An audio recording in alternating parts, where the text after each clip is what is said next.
భారతదేశ రక్షణ రంగాన్ని మరింత బలోపేతం చేసే దిశగా శరవేగంగా అడుగులు వేస్తోంది కేంద్ర ప్రభుత్వం. మూడు వైపులా సముద్రం ఉన్న భారతదేశానికి నౌకాదళం అత్యంత కీలకం. అందుకే అత్యాధునిక యుద్ధ నౌకలను నావికాదళం సమకూర్చుకుంటుంది. సముద్ర జలాల్లో శత్రుదేశాల గుండెల్లో రైళ్లు పరుగెత్తించేలా సరికొత్త యుద్ధ నౌకలను రంగంలోకి దింపుతోంది. ఇందులో భాగంగానే నౌకాదళం అమ్ముల పొదిలో మరో అస్త్రం చేరింది. అత్యాధునిక సాంకేతికత, స్వదేశీ నైపుణ్యంతో రూపుదిద్దుకున్న ఐఎన్ఎస్ మహేంద్రగిరి ఇప్పుడు సేవలందించేందుకు సిద్ధమైంది. తూర్పు కనుమలలోని మహేంద్రగిరి పర్వత శ్రేణి పేరు మీదుగా నామకరణం చేయబడిన ఐఎన్ఎస్ మహేంద్రగిరి బలం, స్థిరత్వం, అకుంఠిత సంకల్పానికి ప్రతీకగా నిలుస్తుంది. అలాగే మహోన్నతమైన, గంభీరమైన, సాటిలేని అనే నినాదంతో అనేక సూక్ష్మ, చిన్న, మధ్యతరహా పరిశ్రమలతో సహా 200కు పైగా భారతీయ పరిశ్రమల సహకారంతో నిర్మించబడిన ఈ నౌక భారత్లో పెరుగుతున్న రక్షణ ఉత్పాదక సామర్థ్యాన్ని ప్రతిబింబిస్తోంది. ఐఎన్ఎస్ మహేంద్రగిరి హిందూ మహాసముద్ర ప్రాంతంలో భారతదేశ సముద్ర పోరాట సామర్థ్యాన్ని, కార్యాచరణ పరిధిని గణనీయంగా మెరుగుపరుస్తుంది. Mahendragiri rises as a majestic sentinel of Odisha's eastern Ghats, the exclusive domain of its native crested goshawk, a bird of prey. It embodies a striking character with exceptional visual acuity and functional agility.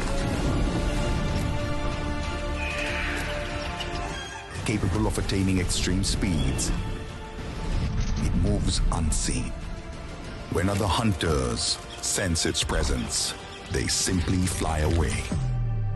Hunter of hunters, a warship with its resolute motto, unshaken in crisis, unyielding in character, and unconquerable in any battle.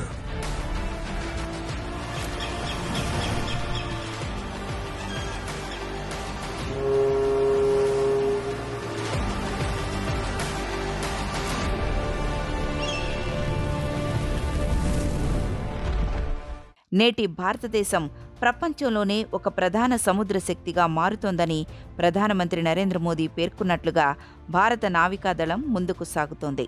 Mumbai Mazagaon dock ship builders limited సంస్థ project 17A కింద 4వ stealth ఫ్రిగేడ్ మహేంద్రగిరిని అంతర్జాతీయ ప్రమాణాలతో రూపొందించింది.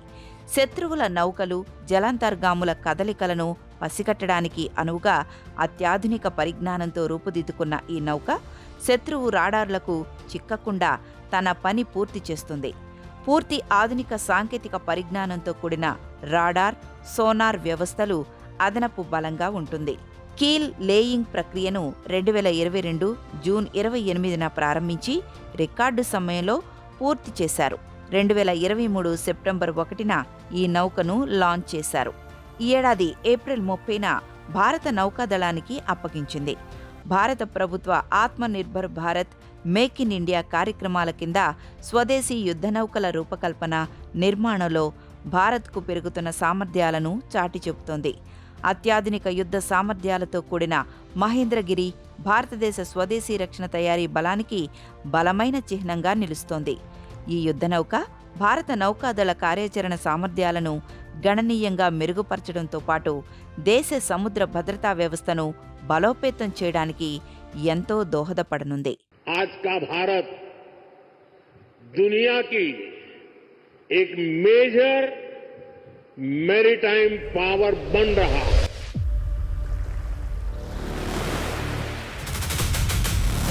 Mahendragiri is a design and engineering excellence of Indian Navy and MDL.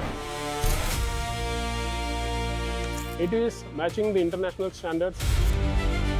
It's a potent platform which packs a punch. One of the most capable frigates compared to any other frigate world over.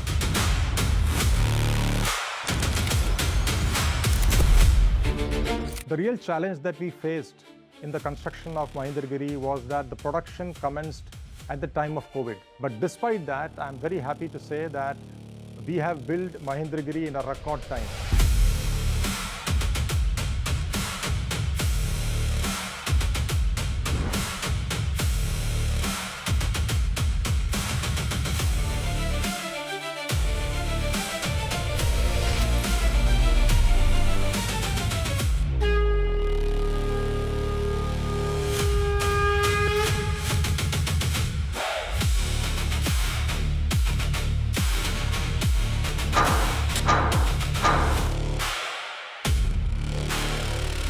So the biggest challenge was to control and complete all the shortfalls, and this was done in a very meticulous manner. Mahendragiri crew has excelled in training the crew and managing the ship in a very short period of time, and the proof is that the first ship at Amazon Docks, which has completed all sea trials in just one sea sortie.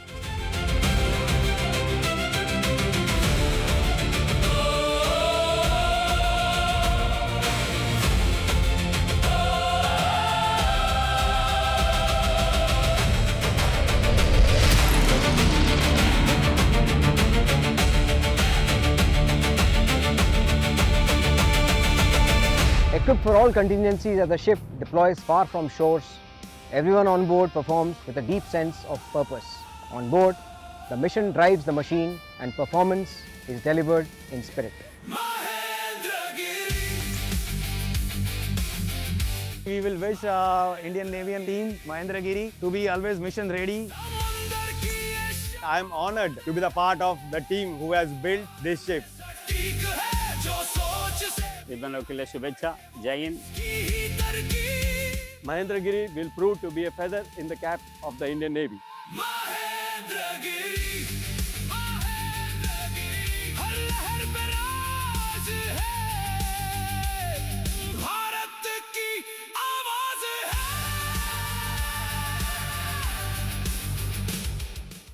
Shivalik class ఫ్రిగేట్కు కొనసాగింపుగా project 17Aని రక్షణ శాఖ చేపట్టింది. ఈ సిరీస్లో 7 అత్యాధునిక stealth ఫ్రిగేడ్లను సిద్ధం చేయాలనేది లక్ష్యం. ఈ ప్రత్యేక శ్రేణిలో 6వ యుద్ధ నౌక ఐఎన్ఎస్ మహేంద్రగిరి. తూర్పు కనుమల్లోని మహేంద్రగిరి పర్వత శ్రేణి పేరును సార్థకం చేస్తూ ఈ యుద్ధ నౌకకు మహేంద్రగిరిగా నామకరణం చేశారు. 75% పైగా స్వదేశీ పరిజ్ఞానంతో తయారైన ఈ యుద్ధనౌక సుమారు 6,670 టన్నుల బరువుతో గంటకు 28 నాటికల్ మైళ్ల వేగంతో ప్రయాణించే సామర్థ్యం ఉంది. బ్రహ్మోస్ క్రూజ్ క్షిపణులు, 76mm naval gun, triple torpedo వర్ణాస్త్రాలు, రాకెట్ లాంచర్లు, 2 ధ్రువ్ సీకింగ్ హెలికాప్టర్లు వంటి ఆయుధ సంపత్తిని కలిగి ఉంటుంది.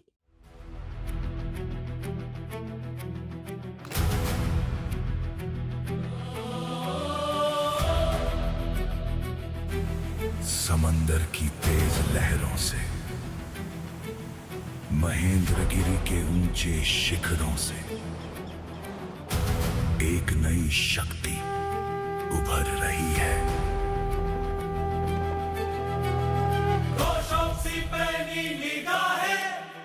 हर लहर को भापती, हर सीमा को नापती, खामोशी से प्रहार, हर चुनौती परवार, सतर्क अचूक, महेंद्रगिरी तैयार,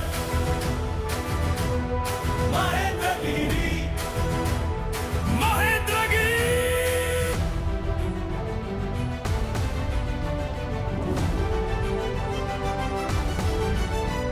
समंदर की ये शान है, बाज इसकी पहचान है, नौसेना का अभिमान है, निडर प्रबल अजय महेंद्रगिरी तैयार है।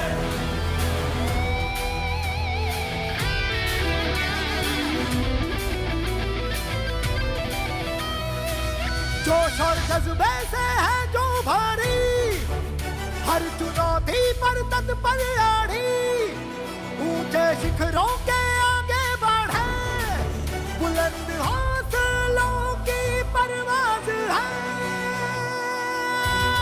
महेंद्रगिरी करे लहरों पे राज ये, फिर चट्टान सी ताकत संभाले, ये रण शौर्य की आगाज है।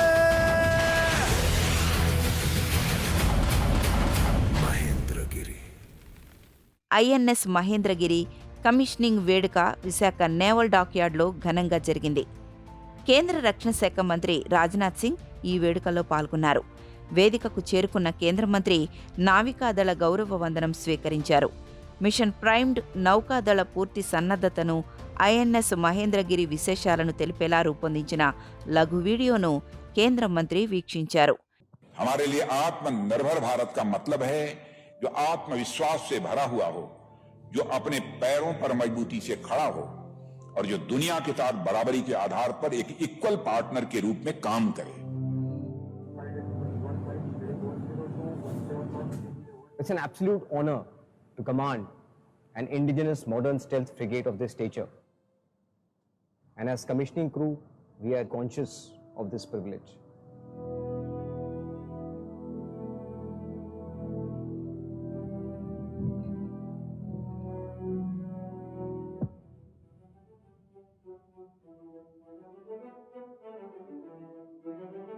Mahendragiri is primo temporis.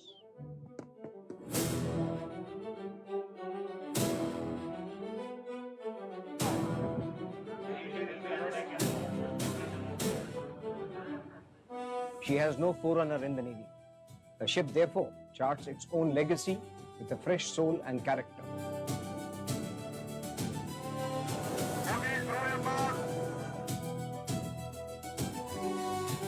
The ship's motto, Sthita Pragyah Raneshu Aparajitah,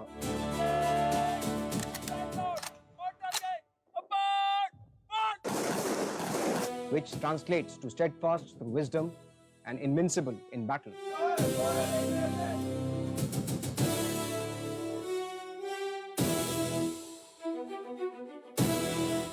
Is a dictum that guides us to commit ourselves unwaveringly in all actions. If I may state, while we do not stand on established legacy, we have been privileged to chart our own.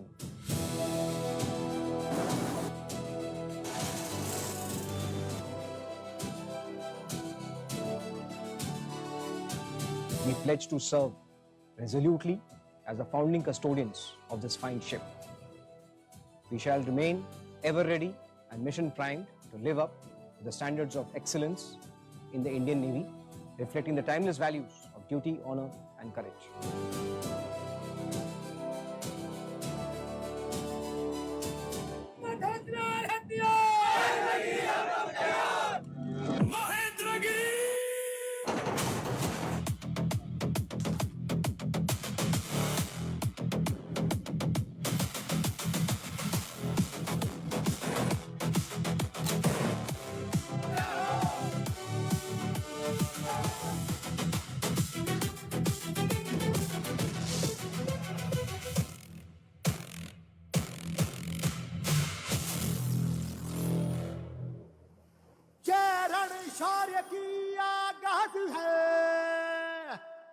ఈ సందర్భంగా నిర్వహించిన navy colour సెరమనీలో కేంద్ర మంత్రి పాల్గొన్నారు.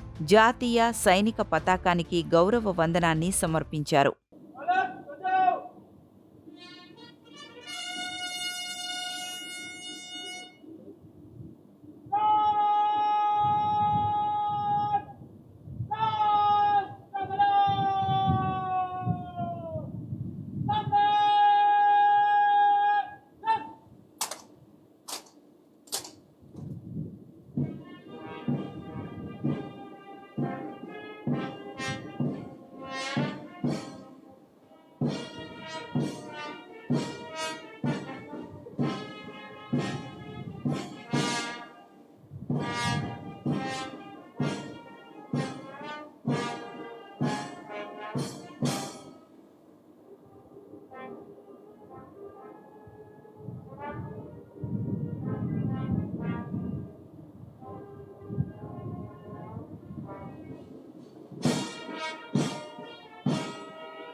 ఈ సందర్భంగా రాజ్నాథ్ సింగ్ మాట్లాడుతూ, మారుతున్న వ్యూహాత్మక పరిస్థితులను దృష్టిలో ఉంచుకొని భారత నావికాదళం అప్రమత్తంగా ఉందని తెలిపారు.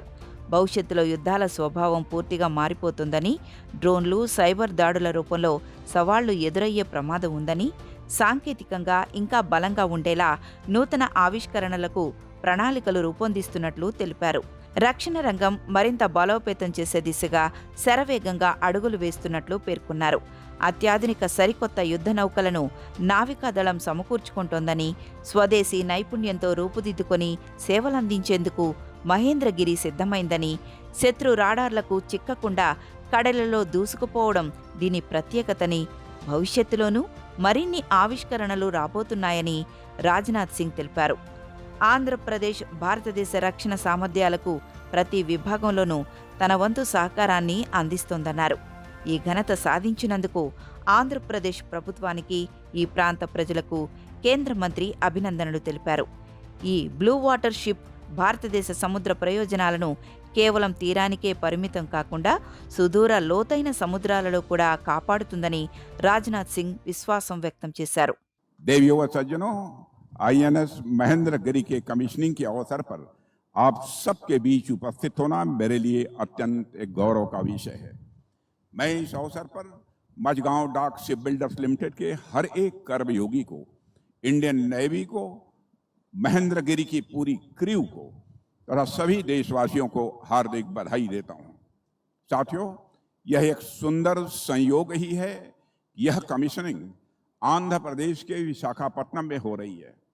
विशाखापट्टनम हमारी ईस्टर्न नेवल कमांड का मुख्यालय तो है ही, साथ ही भारत की समुद्री शक्ति के सबसे स्ट्रांग पिलर्स में से एक है। और सिर्फ विशाखापट्टनम ही नहीं, बल्कि पूरा आंध्र प्रदेश अपने आप में प्राइड एंड वेलर की भूमि रहा है। आज भी आंध्र प्रदेश अपनी लीगेसी को बरकरार रखे हुए है। आंध्र प्रदेश आज भारत की डिफेंस एवं एरोस्पेस मैन्युफैक्चरिंग का एक नया पावर हाउस बनकर उभरा है। अभी कुछ ही सप्ताह पहले मुझे आंध्र प्रदेश के मुख्यमंत्री श्री चंद्रबाबू नायडू जी के साथ इसी राज्य में प्रोजेक्ट्स की एक ऐसी सीरीज की नींव रखने का सौभाग्य मिला जो आने वाले दशकों में भारत की तस्वीर बदल देगी। पुट्टापार्थी में हमने एडवांस मीडियम कम्बैट एयरक्राफ्ट यानी एमका के core integration and flight testing centre की आधारशिला रखी। एमका भारत का अपना 5th जनरेशन फाइटर एयरक्राफ्ट है, जिसके पास पलक झपते ही शत्रु का विनाश कर देने की पूरी क्षमता होगी।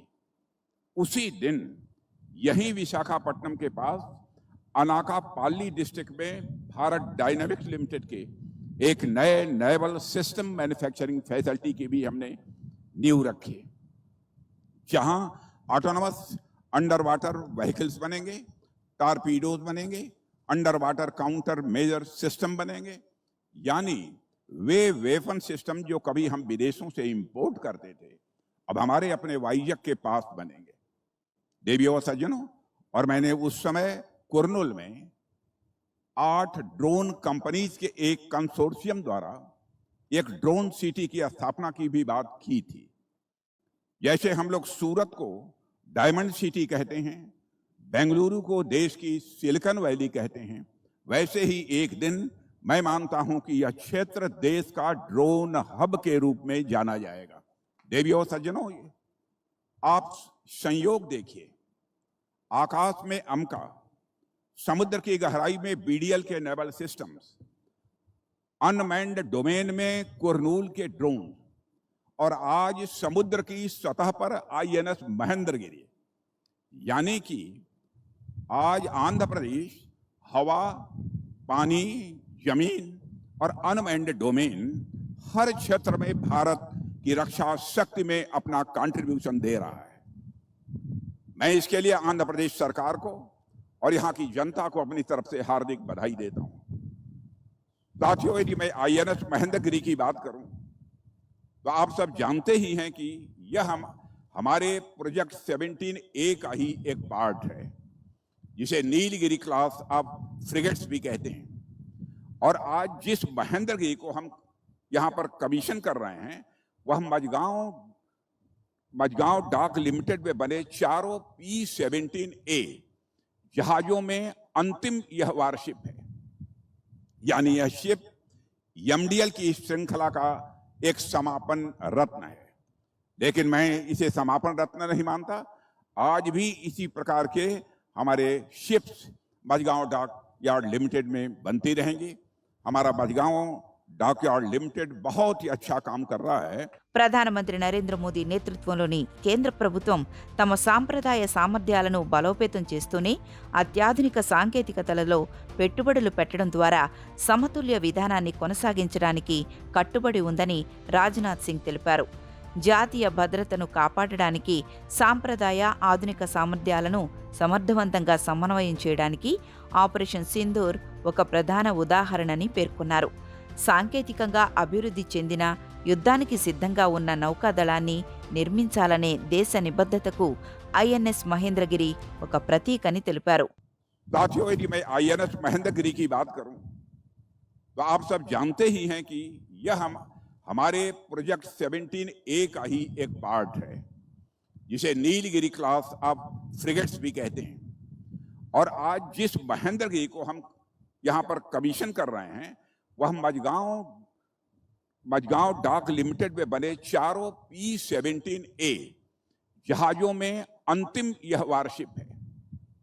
यानी यह शिप एमडीएल की श्रृंखला का एक समापन रत्न है। लेकिन मैं इसे समापन रत्न नहीं मानता।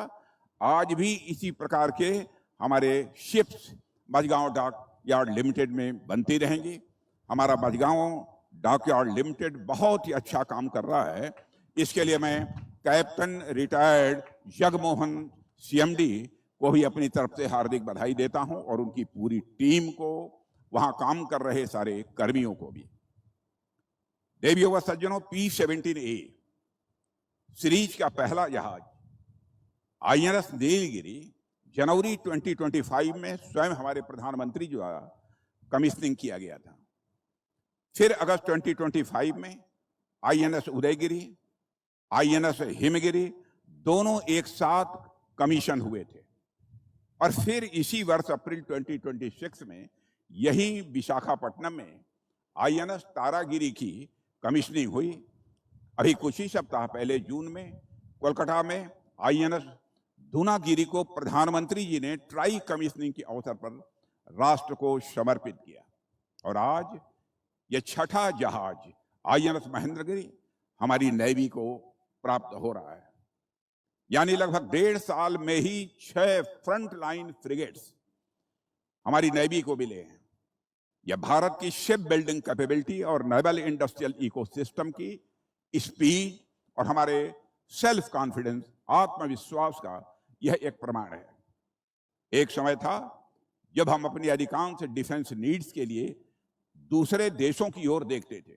आज हम अपने ही शिपयार्ड्स में अपने ही देश के लोगों के हाथों से वारशिप बना रहे हैं, और वह भी एक के बाद एक तेज रफ्तार से हम वारशिप बना रहे हैं। आईएनएस महेंद्रगिरी लगभग 6,670 टन के डीप डिस्प्लेसमेंट वाला एक विशाल जहाज है, जो 28 नॉट्स तक की तेज गति से चल सकता है। और यह मल्टी मिशन फ्रिगेट है, यानी यह एक ही समय में हवा में आने वाले खतरे, सतह पर मौजूद शत्रु और पानी के नीचे छिपे हुए सबमरीन तीनों के विरुद्ध यह इफेक्टिव साबित होगा। और सबसे महत्वपूर्ण बात, यह एक ब्लू वाटर शिप है, यानी यह केवल तट के पास ही नहीं बल्कि दूर और गहरे महासागरों में हफ्ते तक भारत की समुद्री हितों की रक्षा कर सकता है। यानी हमारे देश भारत ने अब तक समुद्र के माध्यम से अपनी दिशा तय की है, और अब हमारा देश समुद्र की दिशा तय करने की क्षमता भी अपने अंदर विकसित कर रहा है। और साथियों, आईएनएस महेंद्रगिरी का क्रेस्ट भी अपने आप में एक गहरा संदेश देता है। इसके क्रेस्ट पर महेंद्रगिरी पर्वत के शिखर पर विराजमान गोशाक यानी बाज का चित्र अंकित है। और यह गोशाक पक्षी अपनी तेज दृष्टि, अद्भुत धैर्य और सही समय पर निर्णायक प्रहार करने की क्षमता के लिए जाना जाता है। समुद्र में भी एक वारशिप से यही अपेक्षा होती है, वह हर समय अलर्ट रहे, दूर तक देख सके, हर परिस्थिति का सही आकलन करे और आवश्यकता पड़ने पर निर्णायक कार्रवाई करने में भी वह सक्षम हो। यह क्रेस्ट अपने आप में आईएनएस महेंद्रगिरी की कैपेबिलिटी का प्रतीक है। साथियों, आईएनएस महेंद्रगिरी की सबसे बड़ी विशेषताओं में से एक यह भी है कि इसमें 75% से अधिक इंडिजिनस कंटेंट का उपयोग किया गया है। यह आंकड़ा भारत की डिजाइन कैपेबिलिटी, मैन्युफैक्चरिंग एक्सलेंस और डिफेंस इकोसिस्टम की बढ़ती हुई ताकत का यह प्रमाण है, ऐसा मैं मानता हूं। साथियों, आईएनएस महेंद्रगिरी में हमारे BrahMos surface to surface missile fit हो सकती हैं, जो दुनिया की सबसे तेज और सबसे घातक क्रूज मिसाइल्स में से एक है। और इसमें मल्टी फंक्शन राडार के साथ long range surface to air missiles का कॉम्बिनेशन है, जो आकाश से आने वाले किसी भी खतरे को दूर से ही पहचान कर नष्ट कर सकते हैं। और इसमें इंडिजिनस रॉकेट लॉन्चर है, टारपीडो लॉन्चर्स है, एक integrated anti submarine defence system है, इलेक्ट्रॉनिक वारफेयर सूट है और क्लोज इन वेपन सिस्टम भी है। ये तमाम चीजें आईएनएस महेंद्रगिरी को महेंद्रगिरी पर्वत के समान ही अभेद और मजबूत बनाती हैं। देवियों व सज्जनों, आईएनएस महेंद्रगिरी का नाम भी अपने आप में बहुत कुछ बयां करता है। महेंद्रगिरी पर्वत उड़ीसा के सबसे ऊंचे शिखरों में से एक है और हमारे शास्त्रों में ऐसा कहा गया है कि यह पर्वत भगवान परशुराम की तपह स्थली रही है। भगवान परशुराम एक योद्धा के साथ साथ वह एक ऋषि भी रहे हैं। उनमें आक्रामकता थी और शांति भी थी, उनमें युद्ध की वीरता भी है और एक जो तपस्वी का धैर्य होना चाहिए वह भी भगवान परशुराम में तपस्वी का धैर्य भी है। उनके हाथ में भले ही परशु हो यानी फावड़ा हो, पर उनका मन प्रशांत है, शांत है और यह जो बैलेंस है यही हमारी आर्म्ड फोर्सेस का आदर्श है। हमारे पास शक्ति भी है, संयम भी है, हमारे पास पराक्रम भी है और विवेक भी है। आईएनएस महेंद्रगिरी इसी परशुराम भाव को समुद्र के जल पर साकार करेगी, ऐसा मेरा विश्वास है। देवियों और सज्जनों, आज पूरी दुनिया में वारफेयर का स्वरूप आप जानते हैं तेजी से बदल रहा है। हर दिन नई नई टेक्नोलॉजी सामने आ रही हैं। Drones, artificial intelligence, cyber warfare, space based capabilities, hypersonic weapon और अनमैन्ड सिस्टम्स की चर्चा आज हर डिफेंस फोरम में होती है। स्वाभाविक है, इन नई टेक्नोलॉजी ने युद्ध के तौर तरीकों में बहुत बड़ा परिवर्तन ला दिया है, इसे सभी स्वीकार करेंगे।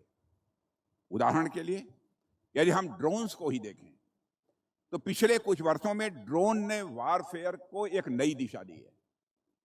आज एक छोटा सा ड्रोन भी सर्विलेंस से लेकर प्रिसीजन स्ट्राइक तक अपनी भूमिकाएं निभा सकता है। इसलिए बहुत से लोग यह मानने लगे हैं कि फ्यूचर वारफेयर केवल नई टेक्नोलॉजी के आधार पर ही लड़ा जाएगा।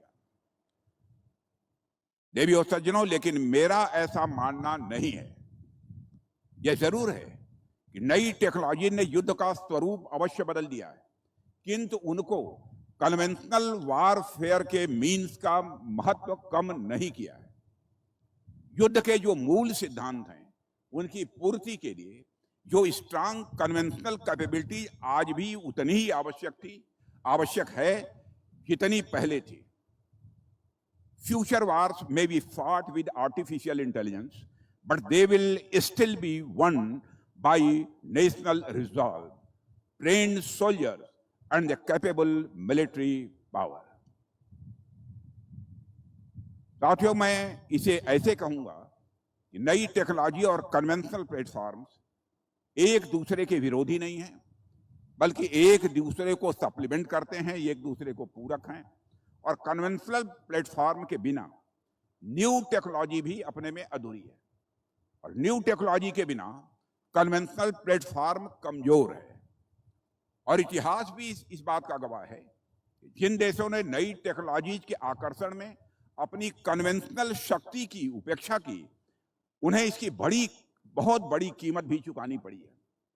इसलिए भारत का अप्रोच बहुत ही क्लियर है।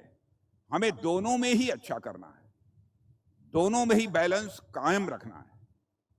हम भविष्य की टेक्नोलॉजी में भी इन्वेस्ट करेंगे और अपनी कन्वेंशनल कैपेबिलिटी को भी लगातार धार देते रहेंगे। और आईएनएस महेंद्रगिरी इसी संकल्प का, इसी कमिटमेंट का प्रतीक है। इन्हीं दोनों कमिटमेंट्स को यह सिंबलाइज करता है। साथियों, हमने हाल के समय में भी देखा है, जब देश की सुरक्षा पर बात आती है तो हमारी कन्वेंशनल और मॉडर्न दोनों क्षमताएं मिलकर कैसे एक साथ काम करती हैं। ऑपरेशन सिंदूर आपने अपने आप में इसका एक, मैं समझता हूं कि बहुत ही सटीक उदाहरण था। हमारी आर्म्ड फोर्सेज ने उस ऑपरेशन के दौरान यह दिखाया कि भारत अब न केवल अपनी रक्षा करने में, बल्कि आवश्यकता पड़ने पर निर्णायक उत्तर देने में और दुश्मनों का समूल नाश करने में भी पूरी तरह से सक्षम है। यह संदेश ऑपरेशन सिंदूर के माध्यम से गया है। సముద్ర భద్రత, ఆర్థిక భద్రత ఒకదానికొకటి సన్నిహితంగా ముడిపడి ఉన్నాయని, జాతీయ భద్రతకే కాకుండా వాణిజ్యం, ఇంధన భద్రత, ఆర్థిక వృద్ధికి కూడా సముద్రాలు కీలకమని రక్షణ మంత్రి స్పష్టం చేశారు. ఇండో పసిఫిక్ ప్రాంత వ్యూహాత్మక ప్రాముఖ్యతను తెలియజేస్తూ ఈ ప్రాంతంలో అందరికీ భద్రత, అభివృద్ధి అనే దార్శనికతకు ప్రభుత్వం కట్టుబడి ఉందని రాజ్నాథ్ సింగ్ పునరుద్ఘాటించారు. సముద్రపు దొంగల నిరోధక మిషన్లు, సంక్షోభ ప్రభావిత ప్రాంతాల నుండి భారతీయ, విదేశీ పౌరులను తరలించడం వంటి వాటిలో తన పాత్ర ద్వారా ఈ నిబద్ధతను నిరంతరం ప్రదర్శిస్తున్నందుకు భారత నౌకాదళాన్ని ప్రశంసించారు. సకాలంలో సమర్థవంతమైన కార్యాచరణ, ప్రతిస్పందన ద్వారా భారత నౌకాదళం ఇండో పసిఫిక్లో ఫస్ట్ రెస్పాండర్గా, ప్రిఫర్డ్ సెక్యూరిటీ పార్ట్నర్గా గుర్తింపు పొందిందని తెలియజేశారు. और देवियों सज्जनों, आज जब हम एक वारशिप को अपने बेड़े में शामिल कर रहे हैं तो हमें यह भी समझना चाहिए कि हमारे लिए समुद्र का क्या महत्व है। आज के समय में मैरीटाइम सिक्योरिटी और इकोनॉमिक सिक्योरिटी दोनों को अलग अलग करके नहीं देखा जा सकता। समुद्र हमारे सिक्योरिटी के साथ साथ हमारे ट्रेड, हमारे व्यापार, हमारी सप्लाई चेन्स, हमारी एनर्जी सिक्योरिटी और हमारी इकोनॉमिक प्रोग्रेस की भी मैं मानता हूं कि एक लाइफ लाइन है। वैसे भी आज के समय में पूरी दुनिया की निगाहें इंडो पैसिफिक रीजन पर है और इस क्षेत्र में भारत की भूमिका बहुत ही महत्वपूर्ण है। हमारे प्रधानमंत्री जी ने इसके लिए एक विजन दिया है, Mahasagar, mutual and holistic advancement for security and growth across region. हम इस रीजन में सबके लिए सुरक्षा और विकास चाहते हैं। भारत इस पूरे इंडो पैसिफिक रीजन में एक नेट सिक्योरिटी प्रोवाइडर के रूप में, एक भरोसेमंद साथी के रूप में उभरा है। देवियों और सज्जनों, हमारी नेवी ने बार बार यह साबित किया है कि हम वास्तव में इस पूरे इंडो पैसिफिक रीजन के सबसे भरोसेमंद साथी हैं। चाहे किसी प्राकृतिक आपदा में एसएडीआर ऑपरेशंस करना हो, चाहे समुद्री लुटेरों और एंटी पायरेसी के विरुद्ध कोई कार्रवाई करनी हो, चाहे संकटग्रस्त देशों से अपने और मित्र देशों के नागरिकों को सुरक्षित निकालना हो, हमारी नेवी फर्स्ट रेस्पॉन्डर और प्रीफर्ड सिक्योरिटी पार्टनर दोनों रही है। साथियों, हाल ही की घटनाओं ने भी एक बार फिर यह सिद्ध किया है कि एक सक्षम और रेस्पॉन्सिव नेवी किसी भी राष्ट्र के लिए कितनी आवश्यक होती है। పశ్చిమాసియా సంఘర్షణ సమయంలో భారత నౌకాదళం పోషించిన పాత్రను ప్రస్తావిస్తూ ఆపరేషన్ ఊర్జా సురక్ష కింద 9,000 కోట్ల రూపాయలకు పైగా విలువైన అత్యవసర సరుకులను తీసుకువెళ్తున్న 18 వాణిజ్య నౌకలకు నౌకాదళం రక్షణ కల్పించిందని తెలిపారు. ఐఎన్ఎస్ మహేంద్రగిరి మొత్తం సముద్ర వ్యూహాన్ని మరింత బలోపేతం చేస్తుందని, ఇది తూర్పు సముద్ర తీర బలాన్ని పెంచుతుందని, భారతదేశపు లోతైన జలాల పరిధిని విస్తరిస్తుందని, హిందూ మహాసముద్ర ప్రాంతంలో దాని ఉనికిని మరింత పటిష్టం చేస్తుందని రాజ్నాథ్ సింగ్ విశ్వాసం వ్యక్తం చేశారు. वेस्ट एशिया में कॉन्फ्लिक्ट शुरू होने के बाद आपने देखा इंडियन नेवी ने ऑपरेशन ऊर्जा सुरक्षा के माध्यम से 9,000 करोड़ रुपए से अधिक मूल्य के आवश्यक कार्गो को लेकर चल रहे 18 मर्चेंट वेसल्स को सुरक्षित एस्कॉर्ट किया। यानी हमारी नेवी केवल एक फाइटिंग फोर्स नहीं है, बल्कि भारत के इकोनॉमिक इंटरेस्ट की भी मजबूत संरक्षक बनकर हमारी यह इंडियन नेवी इमर्ज की है। साथियों, आईएनएस महेंद्रगिरी इस पूरी मैरीटाइम स्ट्रेटेजी को और मजबूत करेगी।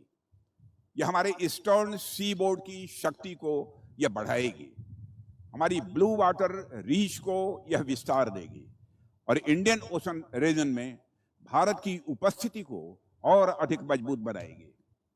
देवियों और सज्जनों, इस शिप के पीछे हजारों इंजीनियर्स, डिजाइनर्स और वर्कर्स की वर्षों की अथक मेहनत रही है।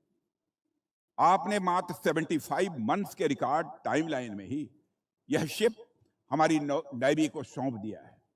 यह अपने आप में एक बहुत बड़ी बात है और आईएनएस महेंद्रगिरी का मोटो भी हमें एक गहरा संदेश देता है, स्थित प्रज्ञ रणेषु अपराजिता, अर्थात जो व्यक्ति बुद्धि, धैर्य और आत्म संयम में स्थित रहता है वही रणभूमि में वास्तव में अपराजय होता है। मुझे विश्वास है कि आईएनएस महेंद्रगिरी भी अपने इसी मोटो के अनुरूप हर परिस्थिति में राष्ट्र की सेवा करते हुए भारत की समुद्री शक्ति को नई ऊंचाइयों तक पहुंचाएगा। देवियों और सज्जनों, हम जब भी किसी इंडिजिनस वारशिप का निर्माण करते हैं तो केवल एक नया फाइटिंग प्लेटफॉर्म हम तैयार नहीं करते हैं, उसके साथ साथ हमारी डिजाइन एक्सपर्टीज और अधिक मैच्योर्ड होती है, परिपक्व होती है और हमारा टेक्नोलॉजिकल बेस और अधिक मजबूत होता है और ऐसी स्किल्ड वर्कफोर्स तैयार होती है जो आने वाली जनरेशन के और भी अधिक आधुनिक वारशिप का निर्माण करती है और हर शिप के साथ हमारा इकोसिस्टम और मैच्योर होता जा रहा है और अधिक इफिशिएंट भी होता जा रहा है और अधिक कॉन्फिडेंट भी होता जा रहा है। इसलिए मैं मानता हूं कि हर नया शिप भारत के मैरीटाइम फ्यूचर में किया गया एक लॉन्ग टर्म इन्वेस्टमेंट भी होता है। मैं मझगांव डाक शिप बिल्डर्स लिमिटेड से जुड़े प्रत्येक कर्मयोगी को, वहां के सीएमडी को भी, प्रत्येक कर्मयोगी को भी इस शिप की कमीशनिंग पर हार्दिक बधाई देता हूं। मुझे विश्वास है कि आने वाले समय में हमारे शिपयार्ड्स दुनिया के दूसरे देशों के लिए भी जहाज बनाएंगे। साथियों, किसी भी वारशिप का निर्माण केवल एक जहाज का निर्माण नहीं होता है, उसके साथ एक पूरा इंडस्ट्रियल इकोसिस्टम खड़ा होता है। शिप बिल्डिंग इंडस्ट्री अपने साथ steel, electronics, sensors, propulsion system, software, precision engineering, logistics और अनेक एंसिलरी इंडस्ट्रीज को भी आगे बढ़ाती है। इससे लाखों लोगों के लिए रोजगार के अवसर भी पैदा होते हैं, नई टेक्नोलॉजीज भी डेवलप होती हैं और हमारी इकोनॉमी को भी एक नई गति मिलती है। इसलिए जब हम एक जहाज बनाते हैं तब हम अपनी नौसेना को मजबूत करने के साथ साथ भारत की इकोनॉमिक पावर को भी एक नई ऊर्जा भी प्रदान करते हैं। साथियों, आने वाले वर्षों में तो अनेक नेवल प्रोजेक्ट्स हमारे सामने हैं। हमारा लक्ष्य भारत को ग्लोबल लेवल पर शिप बिल्डिंग और मैरीटाइम डिफेंस इनोवेशन का एक प्रमुख केंद्र बनाना है। यह हम सभी का, हमारी सरकार का यह लक्ष्य है और मुझे पूरा विश्वास है कि आने वाले समय में हमारा देश इस क्षेत्र में विश्व के अग्रणी देशों में अपनी एक अलग पहचान बनाकर रहेगा। साथियों, हम domestic industry, private sectors, MSME, startups, innovators और हमारे जो ग्लोबल पार्टनर्स हैं, सभी को साथ लेकर हम आगे बढ़ना चाहते हैं और इसी सोच के साथ हमारी सरकार मैरीटाइम इंडिया विजन 2030 पर तेजी से कार्य कर रही है और इसके माध्यम से हम अपने पोर्ट्स का मॉडर्नाइजेशन भी कर रहे हैं। इनलैंड वाटरवेज का हम तेजी के साथ विस्तार भी कर रहे हैं। लॉजिस्टिक्स नेटवर्क को और भी अधिक हम सक्षम बना रहे हैं तथा एक वर्ल्ड क्लास मैरीटाइम इकोसिस्टम के निर्माण की दिशा में हम निरंतर आगे बढ़ रहे हैं। साथियों, सरकार द्वारा maritime development fund, ship building financial assistance scheme तथा शिप बिल्डिंग डेवलपमेंट स्कीम जैसी अनेक इंपॉर्टेंट इनिशिएटिव्स भी प्रारंभ किए गए हैं और इन प्रयासों से हमारी इंडस्ट्रियल बेस और मजबूत होगी, शिप बिल्डिंग कैपेसिटी का भी निश्चित रूप से विस्तार होगा और भारत के बढ़ते जो इकोनॉमिक इंटरेस्ट की सुरक्षा के लिए हमारी मैरीटाइम कैपेबिलिटीज भी उसी अनुपात में सशक्त होंगी, मजबूत होंगी। आज भारत का डिफेंस सिस्टम पहले की तुलना में कहीं अधिक ओपन, कहीं अधिक कैपेबल और अधिक सेल्फ रिलायंट है। हम चाहते हैं कि देश का हर वह टैलेंट जो भारत को मजबूत बनाना चाहता है इस नेशनल मिशन का वह हिस्सा बने। और मैं विशेष रूप से देश के नौजवानों से कहना चाहता हूं, आप इंजीनियर हैं, आप इनोवेटर हैं, आप इंटरप्रेन्योर हैं, आप रिसर्चर हैं या इन्वेस्टर हैं, तो आपसे आज से बेहतर अवसर शायद पहले कभी नहीं था। అనంతరం ఐఎన్ఎస్ మహేంద్రగిరి యుద్ధనౌక ఫలకాన్ని ఆవిష్కరించి జాతికి అంకితం చేశారు. ఈ కార్యక్రమంలో తూర్పు నావికాదళ command flag officer, commanding in chief vice admiral Sanjay Bhalla, భారత నౌకాదళ ప్రధానాధికారి అడ్మిరల్ కృష్ణ స్వామినాథన్, సీనియర్ నావికాదళ అధికారులు, నౌకా నిర్మాణ పరిశ్రమ ప్రతినిధులు తదితరులు పాల్గొన్నారు.